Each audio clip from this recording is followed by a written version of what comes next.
I hope you had a nice week. I've been doing well.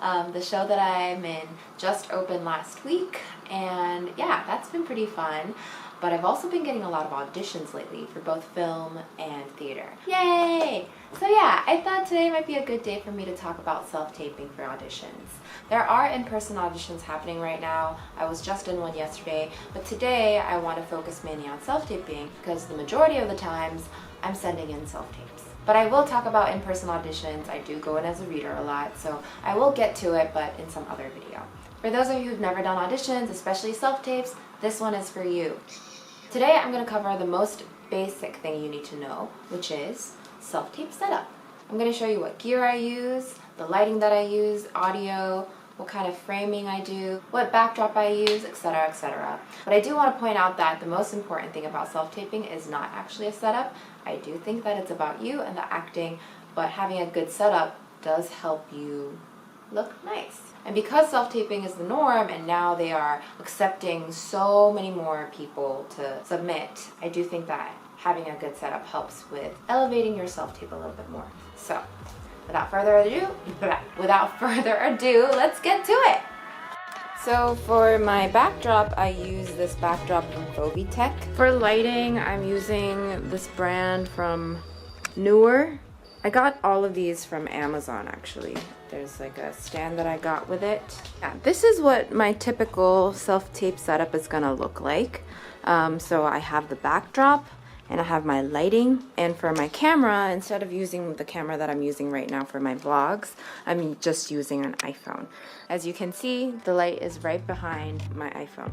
So for lighting, I think it's just important that they can see you and you're lit properly. I used to have 2 sets of lights before, but I just got lazy. Setting 2 was too much of a hassle for me, so now I just have 1. If you want to add more yellow tones or like blue tones, you could adjust accordingly. So right now this one has a little bit of a more yellow wash to it, but you can make the light a little yellow or more white. But now I just adjusted it, so now there's more of a blue cold tone to it. I don't know if it shows up in this camera. Some people are really nitpicky about having shadows in the back. I don't really care that much. If you want to eliminate the shadow in the back, sometimes you can just lift the light a little bit higher up than where the camera is set. That fixes the issue for me a lot of the times. Or you could have 2 light sources. You can use a ring light if you want. I personally don't like ring lights just because I don't like that thing that creates in your eyes. It just looks unnatural. Like, I think it works for TikTok and like Instagram videos or like fashion videos, but for self-tapes, it's not something that I like. But the important thing with lighting is whether you have a lighting gear or not, make sure you get some kind of light source so that you're well lit. It could be natural lighting. That works fine too. For the backdrop, I use this foldable backdrop. There's this blue section and then there's the gray section. And what I do is when I really want me to pop out, I use the blue because it just fits well with my skin. But for gray, I do it for roles that are like more serious or like the tone of the show is a little more serious. I tend to use gray. Helps with the mood. If it's like sci-fi, I will do blue, you know. This backdrop is really, really convenient because you can just fold it in half. Let me do that again. So it's really, really easy. I mean, it took me a while for me to say that this is easy because I don't know why, but folding this backdrop was really hard in the beginning. But what you do is you fold it in half like this, and you have to do it in a very specific way. So you kind of have to push the middle to make this fold like that. See how it's folded in half like this, like a taco? And then you get the edges, and then it's like boom, just like that. Don't worry too much if you don't have a backdrop. You can always opt out for a white wall. It just comes in handy when you want to hide things, like this area of my room I don't want to show, then I'll have a backdrop right there. Or if you're traveling and if you have a backdrop, that's super, super useful. But like normally a white wall is fine as well. You don't have to like spend another $50 on a backdrop if you don't want to. I do think framing is important. For slating, which is you slate your name, your height, and where you're based, and depending on the project they might ask for more, but it's something very simple like that. And for a slate, they might ask you to have a full body shot. But for regular scenes, they're gonna ask for a medium close-up shot, which is basically like this. A good rule of thumb is put like a fist on top of your head and make sure your framing kind of cuts off around there and it ends like right around your chest. This is kind of like the standard, I would say. I don't do this anymore, but there is this app called Filmic Pro. It's a really good app to film something and to make it look cinematic. For filming, I just use my iPhone. I used to use my camera, the camera that I'm using right now to film this, because it's better quality.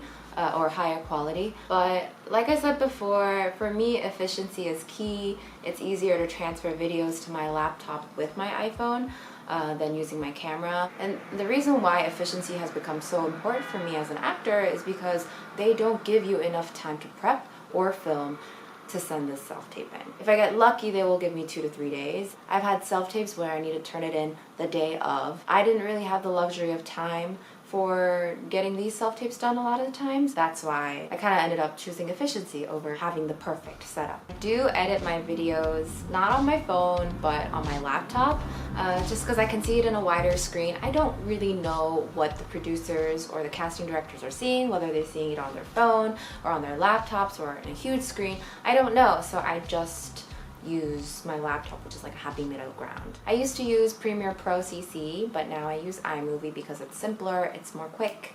I don't need to do a lot of editing. I just need to cut the beginning and the end and match the audio together. So I just do that with iMovie. It's faster than Premiere Pro. Last thing I want to mention is audio. It's really, really important to have good audio. Right now, my mic stand is broken, so I can't show you this on the stand at the moment, but I use the Deity Mic. Deity. I don't know how to pronounce it. It's either Deity or Deity. If it's not, I don't know. This is a shotgun mic, and I definitely need a mic in my space because I live super close to the streets. As you can see, my windows are huge, so all the sound comes in. Like right now it's quiet, but there are times when I have to hold for sound while I'm self-taping because of the trucks and the sound. I live in New York City, so I definitely need a mic when I self-tape. But if you live in a quiet area, then you don't necessarily need a mic. But if you do live in a city like me and you're close to the traffic and you can hear everything, then I do recommend this mic. It kind of takes out all the outside noise and it kind of focuses all the sound onto you. Make sure that this part of the mic is pointed towards your mouth, not like here, facing like your mouth. I almost forgot. Having a reader. Super important. It's not a part of the self-tape setup, but you definitely need a reader for your auditions. So what I do is I ask my actor friends to come in as a reader to help me with my self-tape. I know this can be kind of stressful, but honestly, as an actor, you have to ask for favors. You just have to, but don't beat yourself about it. This field just asks for it. So I love working with my friend. We went to school together. And this is my reader. Voila! Hello. Whenever she has a self-tape, I'm more than happy to help, and whenever I have self-tapes, she helps me out as well. I have like a couple of friends that I ask around. I try not to overwhelm one person. If you feel really bad asking them out to come to your place to film something, you could get on Zoom or FaceTime. You can set everything up and they can feed you the lines that way. So just don't do that thing where you record the other person's lines and then you like pretend like you hear it and you add it in after. Like, don't do that. I mean, I know situations come up where that is the only option because you can't find a reader, but if you can find someone, I would say to have a reader in person with you. And if you feel comfortable, they can also give you notes, they can give you feedback. I think it's actually really important to have a good reader nowadays. It just gives me an opportunity to like connect with someone. And if you have a good reader, you know you can connect and you can bounce off of each other's energy. So yeah, I hope this was helpful. Please do not put a lot of pressure on yourself when you're doing self-tapes. I used to put a lot of pressure on myself when it came to self-tapes. I felt like I was really hard on myself in the beginning phase of auditioning. I'm not proud of it. And I know it's hard not to put a lot of pressure on yourself because it's like, oh my God, this story, it's it. This role is like, there's nothing like this. It's perfect for me, right? But the thing is, these self-tapes that you're gonna do for the first like 2 years or so, they're gonna go into the void. Like it's gonna feel like they're going into the trash. Like you won't know. You will not hear back most of the time. This is not me trying to be discouraging. This is me actually saying like, you get to be you and no one's gonna see. Or they will see, but you won't feel seen, you know? It's not a life or death. It's not about whether you're gonna book it or not.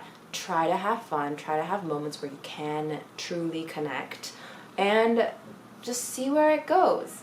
And most of the time, you're not going to hear anything. Most of the time, the feedback that you're gonna get is, oh, you were great, but we're moving forward. So don't put too much energy in doing a good self-tape. Just create an environment for yourself where you feel comfortable, you feel grounded to do the work that you need to do as an actor. That's it. Try to get it done within an hour. It's okay if it's not your best work. There will always be a next time, like always. Especially with the amount of streaming platforms there are right now, trust me, there will always be a next opportunity. And the next, and then the next. Well, I hope this was helpful. There will be more follow-up videos on self-taping because clearly I have a lot to say. But yeah, I hope this was helpful and I'll see you next week. Bye.